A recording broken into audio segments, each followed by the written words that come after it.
An Atlanta woman claims in a lawsuit that a stem cell eye therapy caused her to go blind. Now, the lawsuit comes at a time when the Federal Trade Commission and the Food and Drug Administration are cracking down on stem cell treatment centers all across the nation. And the I-Team's Dale Russell is here now with part 2 of his special report. Dale? Russ, most everyone in medicine is excited about the potential for stem cell treatments, not just now, but really in the future.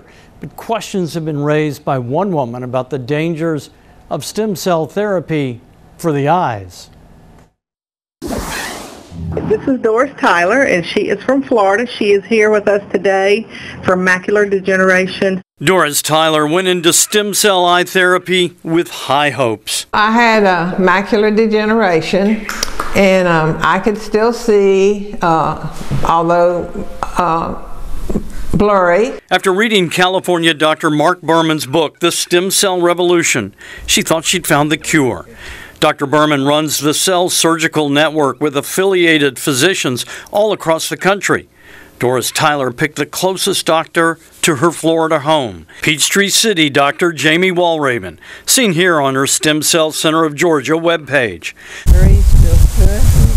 Doris Tyler claims in a lawsuit Stem Cell Center of Georgia told her they could do the procedure and promised there was nothing to worry about. The best would be that my sight would improve. The worst it would be that it would stay the same. In this clinic video, Dr. Walraven removed fat tissue from Doris's body, filled with live stem cells. Then later, Dr. Robert Halpern injected the stem cells into her right eye.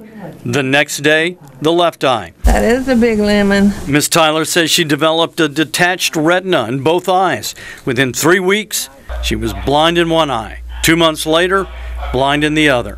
Her vision had gone from blurry to black. When I wake up in the mornings and open my eyes and still only see darkness, and know that that's all I'm going to see all day. Doris Tyler is not alone. A New England Journal of Medicine study found 3 other patients suffered blinding visual outcomes after stem cell injections in their eyes. So who's looking out for stem cell patients like Doris Tyler? It's complicated, but it starts with the Food and Drug Administration and the Federal Trade Commission. The Food and Drug Administration regulates stem cell therapy and calls it one of the most promising new fields in medical science. But FDA Commissioner Scott Gottlieb also warns consumers to beware of unscrupulous actors who use that promise to make deceptive, even corrupt claims to patients based on dangerously dubious products.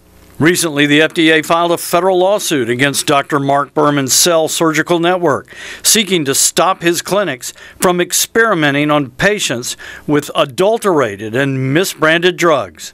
Dr. Berman told me it's the FDA that should be on trial. He says stem cells are not drugs. He told me our cells are safer than any drug on the planet, and he plans to fight the FDA until the end. This is the first case that we bring against the marketer of stem cell therapy. Federal Trade Commission consumer protection lawyer Annette Soberetz says the FTC is also cracking down on shady stem cell clinics. In California, the FTC charged Dr. Bryn Henderson, seen on his Twitter page, with deceptively advertising that amniotic stem cell therapy can treat serious diseases, including Parkinson's, autism, cerebral palsy, even multiple sclerosis. They sold them false hope that their stem cell therapy could cure and treat the diseases, and they dangerously encouraged them to forego other conventional medical treatments. Where's Tippy? Now Doris Tyler sees only with her hands, and the worst part of her loss? What hurts most of all is that I can't see my children and grandchildren. Doris and her husband Don sued Dr. Walraven, Dr. Halpern, Dr. Berman, and his partner in California, blaming them and the stem cell treatment for her blindness. Dr. Walraven's staff said she had no comment. In her answer to the lawsuit, she said she didn't know why Doris went blind and denied any negligence.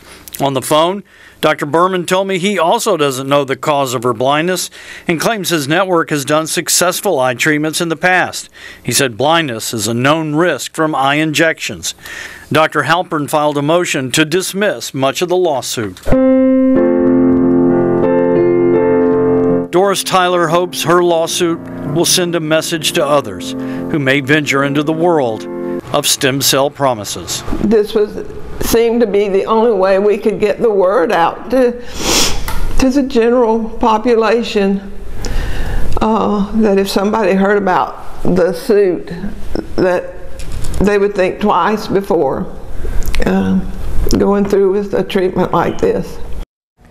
Now, Dr. Berman told me that since Doris Tyler's blindness, he put the word out throughout his entire network across the country not to do any more stem cell eye therapies until more information is gathered about what went wrong here. Russ, Sine, and we'll continue to follow it. And we wish Doris the best. Dale, thanks. Thanks, Dale.